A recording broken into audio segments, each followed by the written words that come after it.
아무도 돌봐줄 사람 없습니다. 그렇죠? 여러분 특별히 기도해 주시고 아이들 격려해 주시고 참 잘했다, 앞으로 더 잘할 수 있겠다, 이렇게 여러분들이 칭찬해 주시면 감사하겠습니다. 오늘 주신 하나님 말씀은 우리 마가복음 16장입니다. 같이 보십니다. 마가복음 16장 9절 말씀부터 14절 말씀까지 우리 다 같이 한 목소리로 함께 읽겠습니다. 예수께서 안식 후 첫날 이른 아침에 살아나신 후 전에 7 귀신을 쫓아내어 주신 막달라 마리아에게 먼저 보이시니 마리아가 가서 예수와 함께하던 사람들의 슬퍼하며 울고 있는 중에 이 일을 보아매 그들은 예수의 살으셨다는 것과 마리아에게 보이셨다는 것을 듣고도 믿지 아니하니라. 그 후에 저희 중 2 사람이 걸어서 시골로 갈 때에 예수께서 다른 모양으로 저희에게 나타나시니 2 사람이 가서 남은 제자들에게 고하였으되 역시 믿지 아니하니라. 그 후에 11 제자가 음식 먹을 때에 예수께서 저희에게 나타나사 저희의 믿음 없는 것과 마음이 완악한 것을 꾸짖으시니 이는 자기의 살아난 것을 본 자들의 말을 믿지 아니함이더라. 아멘. 아멘. 이 말씀 듣기 전에 짧은 영상 우리 함께 보고 말씀 같이 나누겠습니다.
세상 속에서 소망 없이 살아가는 인생이어야 했는데 하나님께서 우리를 불러 이 하나님을 예배하는 이 자리까지 인도해 주십니다. 감사합니다. 하나님 이 아침에 다시 한번 우리의 마음을 살피고 우리의 믿음을 확인하고 나는 정말 우리 주님의 부활의 은혜 안에 그 약속 안에 믿음으로 살고 있는지 우리 자신을 살펴보게 하옵소서. 이 시간 주신 하나님의 말씀 우리 마음속에 담을 때 꼭 깊이 새겨서 이 말씀이 내 인생 마치는 그날까지 내 심령에서 떠나가지 아니하도록 하나님께서 붙들어 주시옵소서. 우리 주님 예수님의 귀하신 이름 받들어 간절히 기도드리옵나이다. 아멘. 아멘. 이 세상에 주님의 이 부활의 사건을 표현할 수 있는 말은 없습니다. 어떤 말, 어떤 글, 어떤 단어도 그 부활을 설명할 수 있는 것은 아무것도 없습니다. 왜냐하면 이 부활의 사건은 이 세상에 속한 것이 아니기 때문입니다. 이 세상에서는 부활이라고 하는 것을 생각도 못합니다. 이 세상에서는 그 누구도 이 부활을 우리에게 전해줄 사람은 아무도 없습니다. 어떤 선생, 어떤 철학자, 어떤 위인도 이 부활을 우리에게 알려줄 수는 없는 것입니다. 그래서 이 부활은 원래 우리들하고는 아무 상관없는 것이었습니다. 부활이요, 아무리 우리가 거기에 이렇게 줄을 대려고 해도 될 수 없는 것이 부활입니다. 우리하고 부활하고 무슨 관계가 있습니까? 우리는 절대로 다시 살아날 수 없는 그런 존재입니다. 깜깜한 세상에서 이렇게 살다가 그렇게 영원한 죽음 가운데 진토로 사라지고 우리의 영혼은 영원히 깜깜한 그곳에서 오직 불타는 그 가운데서 나도 깨닫지 못했던 나의 죄악으로 말미암아 하나님 앞에 심판을 받을 수밖에 없는 그런 존재가 우리였습니다.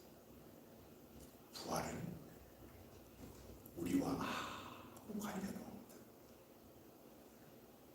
그런 말입니다. 여러분, 이런 인생이, 이 짧은 인생을 살아가면서 말이죠, 우리는 늘 자랑하기 위해 살지 않습니까? 뭐라도 하나. 이 세상 살면서 나는 산호세 써니베일에 살고 있어. 나는 그래도 말이야, 저 이런 집에 살고 있고, 나는 이런 모습으로 이런 걸 갖추고 살고 있다. 그렇게 우리 인생을 자랑합니다. 나는 그래도 이만하면 성공했다고 다른 사람들 앞에 자랑하기를 원합니다. 그런데 그게 얼마나 조금만 우리가 멀리서 바라보면 얼마나 우스운 일인지 몰라요. 그렇죠?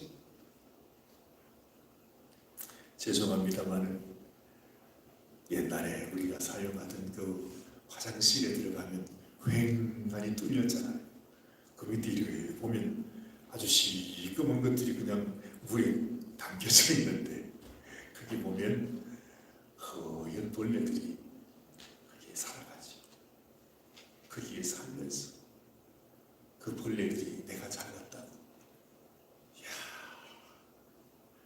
자기를 자랑한다고 생각해보면 참 얼마나 무서운 일이겠습니까? 그래서 이 세상에서 가장 많은 지식을 갖고 가장 그래도 고귀한 명성을 가졌다고 우리가 여길 수 있는 사도 바울, 그렇죠? 최고의 학부에서 그렇게 공부하고 그런 명예를 가졌던 사도 바울이 아주 이렇게 우리에게 표현하고 있습니다. 그가 하나님을 알고 난 이후에 그는 이렇게 말합니다. 한번 스크린에 있는 말씀을 같이 보시길 바랍니다. 무엇이든지 내게 유익하던 것을 내가 그리스도를 위하여 다 해로 여길 뿐더러 또한 모든 것을 해로 여기만 내 주 그리스도 예수를 아는 지식이 가장 고상하기 때문이라. 내가 그를 위하여 모든 것을 잃어버리고 배설물로 여김은 그리스도를 얻고 그 안에서 발견되려 한다. 이렇게 말하고 있습니다. 사도 바울도, 그 고상했던 사도 바울도 이런 단어를 쓰는 거 보면 참 얼마나 그 마음속에 참 그런 절실한 마음이 들었는지, 이 세상에 그 좋던 것, 그 명예, 그 지식, 그 모든 것들이 배설물과 같다고 해서 얼마나 하나님을 아는 지식에 비교를 하니까 내가 세상에서 그렇게 귀하다고 최고라고 하는 그것이 배설물이다, 그렇게 말하고 있는 것입니다. 사람들은 이 배설물을 위해서 사실 지금도 살아갑니다. 이 배설물 때문에 그거 붙잡고 이 부활의 아침에 하나님 앞에 예배하는 자리에도 남지 않습니다. 어제도 그렇고 오늘도 그렇게 살고 자신이 이 세상을 떠나는 그날까지 이것이 최고다, 이것을 위해서 그렇게 살아가죠. 여러분, 예레미야 9장 23절 이하의 말씀에 보면 예레미야 선지자가 이렇게 말합니다. 너희가 이 세상에서 너희 인생을 자랑하지 말라, 그렇게 말해요. 같은 말입니다. 하나님 앞에서 내 인생을 자랑한다는 건 정말로 우습고 가소로운 말입니다. 자랑하는 자는 이것으로 자랑할지, 자랑할 것이 하나 있다면, 너희가 정말로 이 세상에 내어놓고 자랑할 것이 하나 있다면 그것은 이렇게 말합니다. 곧 명철하여 나를 아는 것이다. 이 세상에 자랑할 것은 하나밖에 없어요. 우리가 자랑할 수 있는 것은 나는 하나님을 알아, 나는 하나님의 은혜가 뭔지 알아, 하나님이 내게 부어주신 그 사랑이 나는 뭔지 이제 알았어. 하나님을 알았어. 하나님이 나를 사랑한대. 하나님께서 나를 이렇게 축복하실 때 나를 위하여 이 놀라운 축복을 얘기하셨다고. 여러분, 이걸 안다는 거 말이죠. 예수 그리스도를 아는 지식, 그것이 얼마나 고상한지, 그것하고 비하니까 이 세상 것들이 다 배설물이더라 하는 말과 같지 않습니다. 하나님은 자기 자신을 우리에게 알도록 하기 위해서, 그렇죠? 우리에게 알려주시려고 이 땅에 오셨습니다. 우리에게 그 사랑을 알려주시려고 그 주님이 우리와 같은 인생을, 정말 이 구덩이 같은 인생, 아니 벌레보다 못한 인생이라고 하잖아요. 지렁이 같은 너 야곱아, 그렇게 말하잖아요. 이런 인생에게 하나님의 그 은혜와 사랑을 알게 해주기 위해서 예수님이 이 땅에 오셔서 우리와 함께 살고, 우리가 죄악 가운데 살아가는 아시니 우리의 모든 죄악을 당신이 다 지시고 십자가에 죽으시기까지 하시고 세상에 그것으로 끝내지 않고 그 죽음으로 우리의 모든 죄값을 다 갚으시고 그 죽음을 이기고 부활하십니다. 사랑하는 여러분, 이 하나님을 우리가 알아야만 하나님이 주신 선물도 받을 수 있습니다. 구원의 선물도, 은혜의 선물도, 영생의 선물도 받을 수가 있는 것입니다. 하나님을 알지 못하면, 그 하나님의 사랑을 깨닫지 못하면 우리는 영원히 흑암 속에서 살다가 가는 존재가 될 뿐입니다. 오늘 이 아침에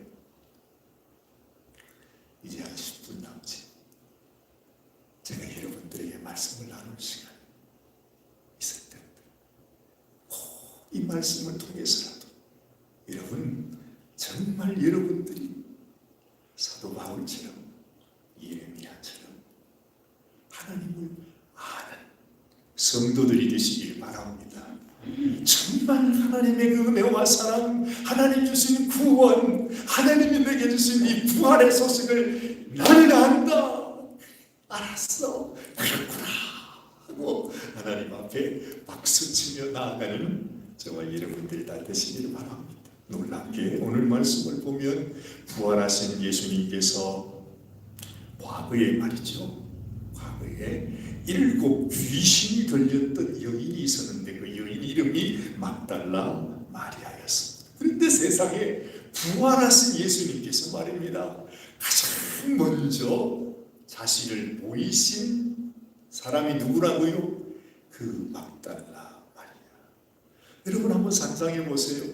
막달라 마리아가 어떤 여인이었던가. 그는 7 귀신에 붙잡혀서 정말 짐승처럼 살았다. 정말 이 세상에서 마귀의 종으로, 귀신의 종으로 말할 수 없는 고통과 유린을 당하면서 소망 없이 살았던 그런 인생입니다. 그런데 그 여인이 예수님을 만나서 자기 속에 자기를 붙들고 있는 귀신을 쫓아내 주시고 예수님을 만났습니다.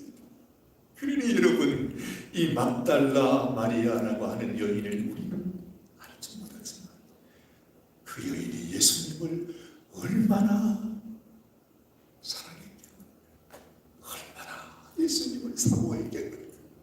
그 여인에게 예수님은 정말 자신의 생명이나 다름이 없었겠죠. 충분히 우리는 짐작할 수가 있습니다. 그래서 예수님도 그 여인의 마음을 알기에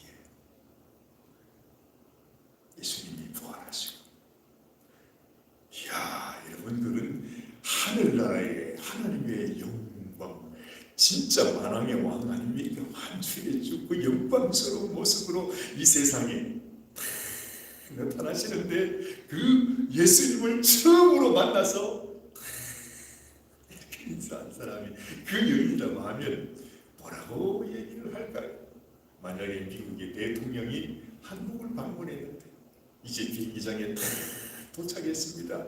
비행기 문을 쫙 열고 성강대를 이렇게 내려 끌고잖아요.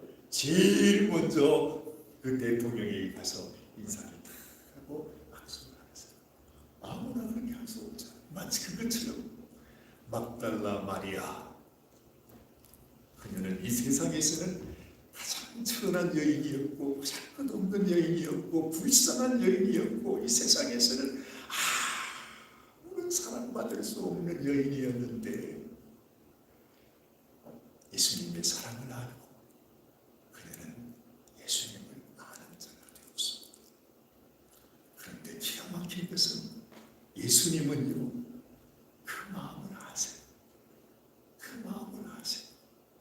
그래서 그랬는지 어떻게 됐는지 모르지만 어쨌든 예수님은 오늘 아침 새벽에 무덤 문을 열고 살아나셨고 그 무덤 문 앞에 있었던 여인이 바로 그 여인이었다는 거죠.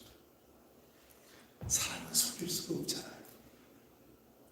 아무리 내가 무슨 좋은 것으로 꾸미고 내가 참 하나님을 사랑하는 그런 모습을 나타낸다 할지라도 주님은 외모를 보지 아니하시고 우리 마음을 보니까. 그래서 누가 주님과 가장 가까운가? 그것은 주님을 사랑하는 사랑에 비례합니다. 내가 주님을 얼마나 사랑하는가?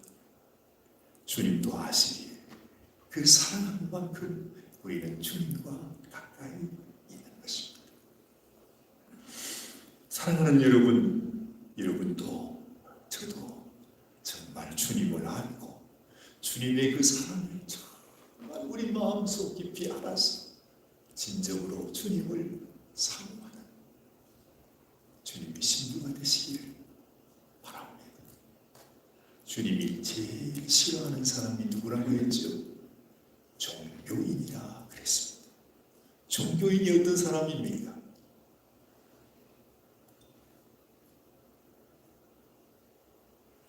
하나님을 섬긴다고 말하는데 정작 그 마음속에 주님을 사랑하는 마음은 없이 주님께 나오는지 종교인입니다. 그렇죠? 외치한 무덤이라고 합니다. 양의 옷을 입은 일이라 그러지 않습니까? 그처럼 주님 앞에서 주님이 나에게 이 큰 은혜를 베푸셨는데 나도 주님을 더 사랑하기 원합니다. 이 막달라 마리아는 정말 주님을 만나는 영광을 가장 먼저 이 여인이 자기가 경험했습니다. 이야, 정말 놀라운 영광입니다. 그렇죠? 주님이 다시 살아나셨다고 하는 이 소식을 증거하는 영광을 얻습니다. 여러분 그 말씀 알죠? 복음을 전하는 자의 발이 어찌 그리 아름다웠고 그렇게 말합니다. 예수님의 소식을 전하는 것이 너무 영광스럽기 때문에 그 손이 영광스럽고 그 얼굴이 영광스러운 것이 아니라 그 복음을 전하러 가는 그 발바닥이 말이죠. 그렇게 영광스럽답니다. 우리는 발 내놓기가 얼마나 부끄러워요. 쉬운 일 아니에요. 그래서 늘 감추고 살아가는데 근데 그 발이 가장 아름답다. 그런데 이 막달라 마리아가 주님을 만났다고 하는, 주님이 부활하셨다고 하는 그 소식을 가지고 제자들에게 갑니다. 그런데 성경은 오늘 뭐라고 말씀하십니까? 그 제자들을 설명하기를 오늘 본문 말씀에서 그렇게 말하고 있죠. 10절 말씀입니다. 예수와 함께하던 사람들, 예수님의 제자들입니다. 예수님의 사도들이었습니다. 그렇죠? 근데 원래 예수님께서 제자들을 부르신 것은 이 제자들에게 복음을 전하라고 제자를 불렀습니다. 그런데 이 제자들이 복음을 전하기는커녕 이 막달라 마리아가 복음을 들고 그 제자들에게 찾아가서 예수님이 살아나셨어요. 예수님이 죽음에서 무덤에서 살아나셨어요. 내가 만났어요. 하고 전했더니 세상에 미친년이 와가지고 별 희한한 얘기를 다 한다고 그 예수님 제자들이 말이죠. 그 사도들이 예수님을 전하는 그 여인을 향해서 그야말로 씨알도 먹히질 않습니다. 세상에 예수님과 함께 계셨을 때에 얼마나 많은 기적을 봤습니까? 얼마나 많은 놀라운 일을 봤습니까? 예수님께서 정말 무덤 속에 있는 나사로를 불러내시는 것도 그들은 직접 보고 들었습니다. 그랬으면 그럴 수도 있겠다. 이 정도는 돼야 되는 거 아니에요? 근데 이 마리아가 와서 내가 만났어요. 예수님 만났어요. 예수님 모습이 이래요. 예수님이요 무덤 속에서 살아나오셨어. 제가 완전히 실성을 했구만. 예수님이 돌아가시고 나니까 너무 충격을 받아서 완전히 실성을 했어. 전혀 빛을 않는 것입니다.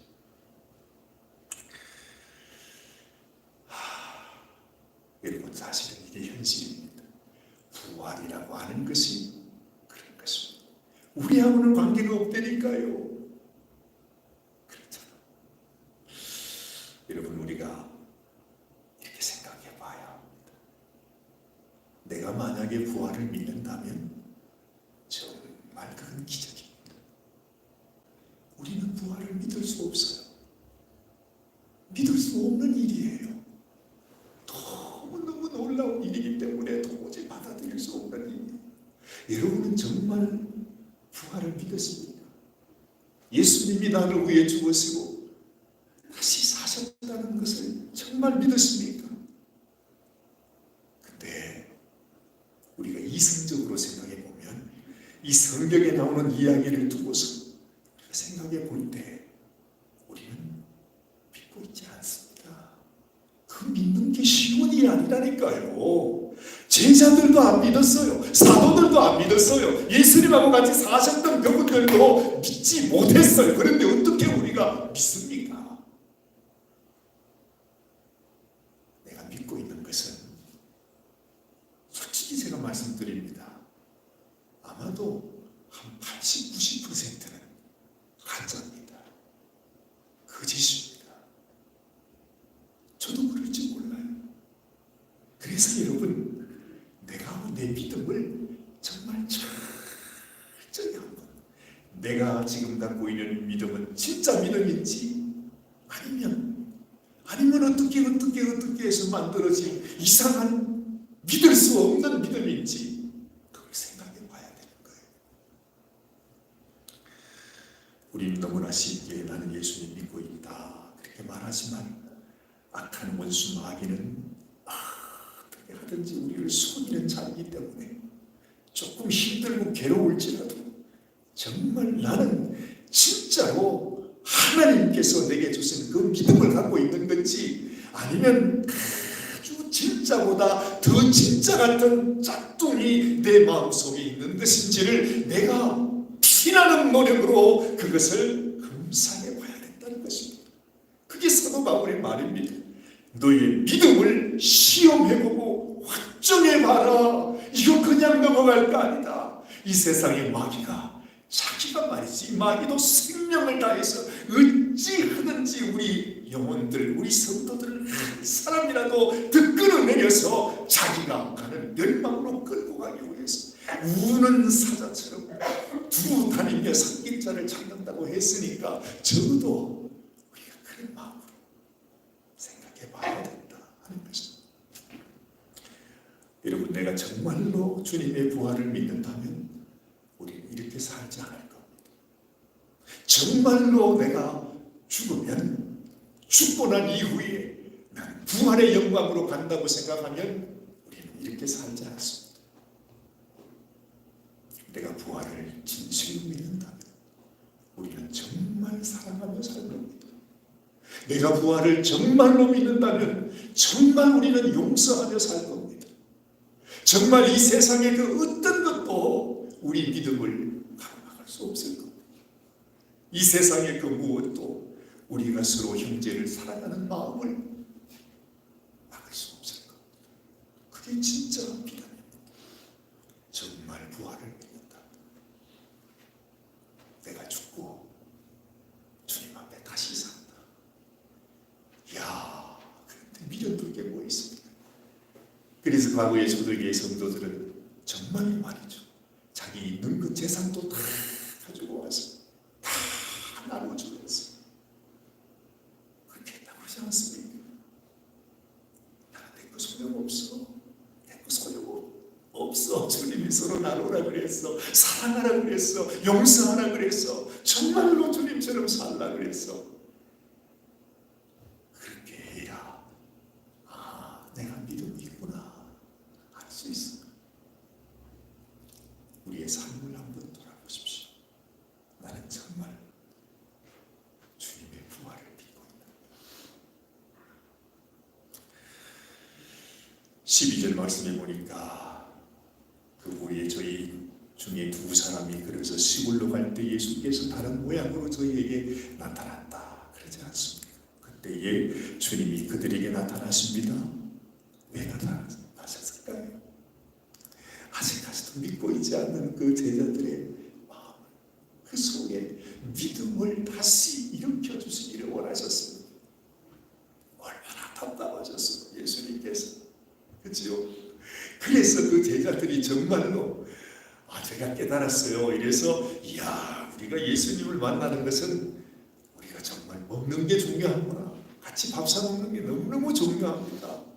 그러면서 예수님께서 말씀을 이렇게 나눠주시잖아요. 그 말씀을 들으면서 이 제자들의 눈이 열려지게 되었습니다. 이렇게 해서 이 제자들이 예수님이 정말 살아계셨구나 알게 됩니다. 엠마오로 내려가다가 다시 돌아서서 남은 제자들에게 돌아가잖아요. 가서 그들에게 가서 정말 우리가 예수님을 만났어요 했더니요, 그 예루살렘에 있던 나머지 제자들이 또 그럽니다. 어디 가서 또 무슨 얘기를 듣고 와가지고 또 별 희한한 얘기를 다 하고 있다. 여전히 믿지 않습니다. 이게 정상입니다. 그래요. 이만하면 불신의 벽은 충만한 거죠. 결국 주님께서 11제자가 모두 있을 때 나타났습니다. 그때 주님이 신랄하게 그들을 꾸짖습니다. 주님이요 제자들을 꾸짖었다 하는 말은 그리 잘 없습니다. 주님이 꾸짖었다 하는 그 말은요, 귀신 쫓아인데 주님이 귀신을 꾸짖으시며 그렇게 꾸짖었습니다. 그때 예수님께서 자기가 사랑하는 그 11제자를 그렇게 꾸짖었다고 말합니다. 뭐라고 말씀합니까? 너희가 믿음이 없구나, 너희의 마음이 완악하구나 하면서 예수님이 아주 귀신을 꾸짖듯이 그 제자들을 신랄하게 꾸짖었어요. 아니다. 얘들아 정신을 차려라. 믿음을 가져라. 완악한 마음을 갖지 말라. 내가 이렇게 살아있다. 여러분도 보지 않았습니까? 우리 주님께서 그들 앞에서 음식도, 그들 앞에서 몸도 보여주면서 나는 살아있다. 부활은 실제다. 부활은 그냥 얘기가 아니라, 부활은 기독교의 교리가 아니라 부활은 실제입니다. 그래서 여러분, 부활을 믿는 사람은 정말 사랑하는 사람, 부활을 믿는 사람은 정말 주님이 주신 말씀대로 삽니다. 우리가 주님을 믿는다 하면서 이 세상 사람과 다름없이 살아간다면 그것은 우리 주님을 참으로 슬프게 하고 진노하게 하는 자가 될 것입니다. 믿음이 없이는 하나님을 기쁘시게 할 수 없다 하는 말씀을 아시죠? 믿음이 없이는 절대로 하나님을 기쁘시게 할 수 없습니다. 믿음이 없이는 절대로 하나님 주시는 선물을 받을 수 없습니다. 여러분, 오늘 아침에 우리 마음속에 주님, 내가 주님을 믿습니다. 주님의 부활을 믿습니다. 나의 부활도 믿습니다. 이 세상에 묶여 세상의 미련을 두고 이 세상 따라 세상 사람처럼 그렇게 살아가는 것을 멈추겠습니다. 정말 주님의 부활을 믿는 참성도로 살아가겠습니다. 그때 주님은 우리를 만나주실 것입니다. 기도하십시다. 하나님,